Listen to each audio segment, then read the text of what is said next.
Everyone is calling HYROX the ultimate hybrid fitness race. But the data asks a sharper question.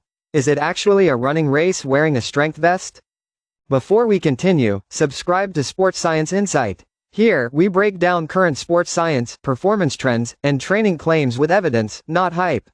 Today, the topic is HYROX. It is moving fast from race weekends into everyday gym programming, group training classes, coaching education, and social media.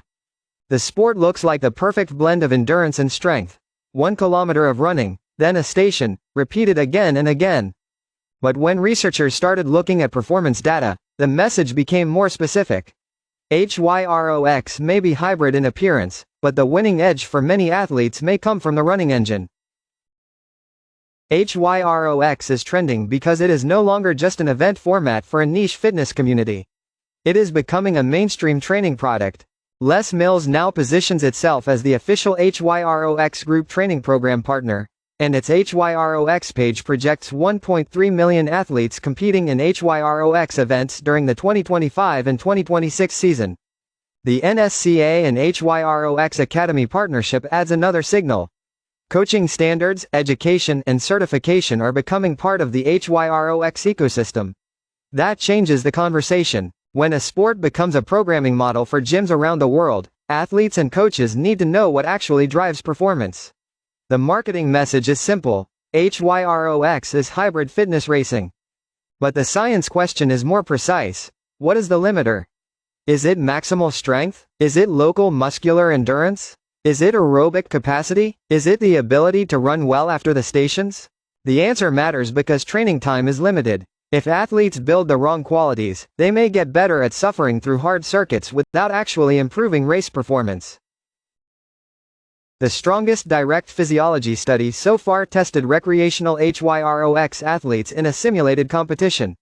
The average completion time was about 86.5 minutes. Running took about 51.2 minutes. Exercise stations took about 32.8 minutes. That means running made up the largest share of the race clock. The stations matter, but the time cost of running is massive. And that is where the phrase, running engine, becomes useful. HYROX is not just a test of whether you can run 1 kilometer.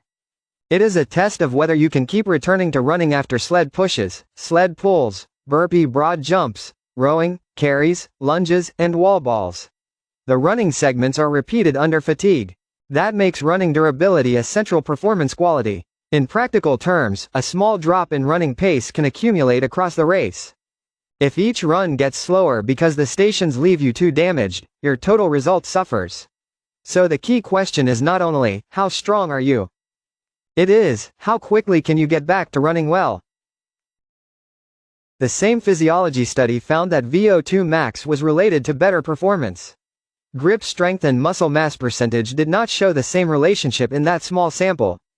This does not mean strength is irrelevant. It means the event may not reward general strength in the way many people assume. For recreational athletes, a bigger aerobic engine may help them sustain pace, recover between stations, and tolerate repeated high-intensity work. VO2 max is not the whole story, but it is an important signal. It reflects the body's ability to use oxygen during intense exercise. In HYROX, that matters because the race is long enough to demand endurance, but intense enough to punish athletes who cannot sustain output.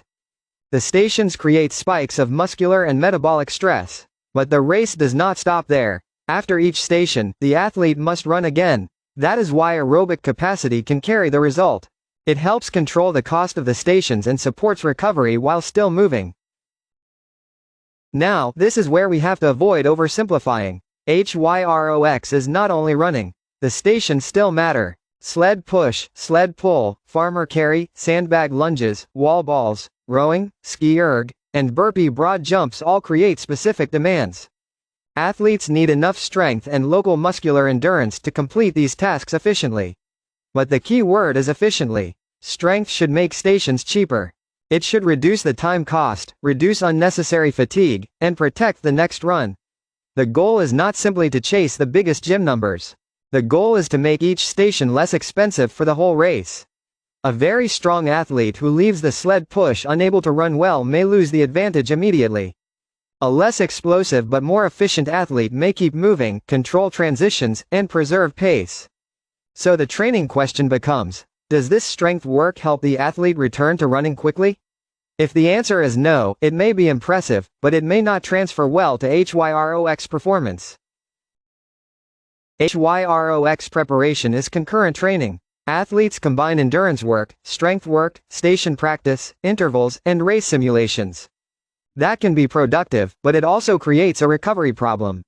A 2026 study of HYROX athletes using wearable sleep assessment reported that training mode can influence sleep quantity and quality. This matters because sleep is not separate from training adaptation. It is part of the system that allows athletes to absorb the work. When athletes stack sled work, running intervals, strength sessions, and hard simulations in the same week, the issue is not only whether they completed the sessions. The issue is whether they recovered enough for the training to create adaptation rather than accumulated fatigue. For coaches, this means recovery tracking should not be treated as an optional add-on. Sleep, soreness, resting heart rate, run quality, and perceived fatigue can help identify whether the athlete is adapting or simply surviving. The big mistake is building HYROX preparation around random hard circuits. Yes, athletes need to tolerate discomfort. Yes, they need to move under fatigue. But random suffering is not the same as specific preparation. HYROX has a fixed structure. That structure should guide the training. A better plan uses 2 to 4 weekly run exposures, depending on the athlete.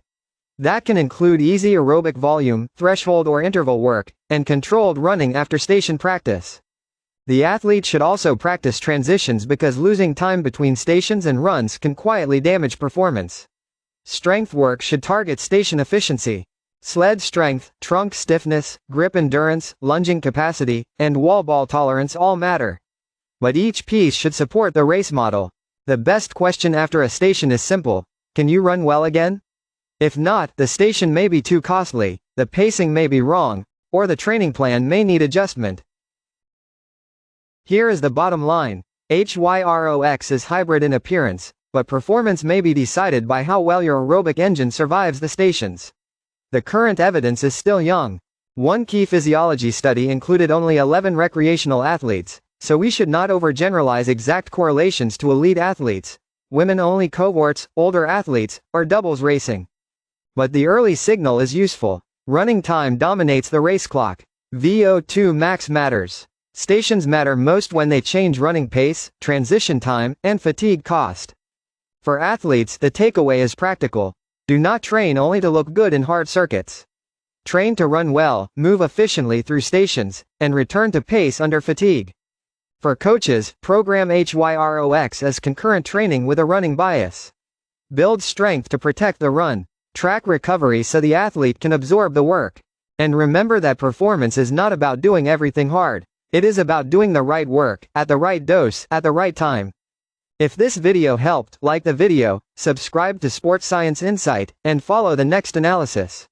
In the next videos, we will keep separating performance evidence from training hype.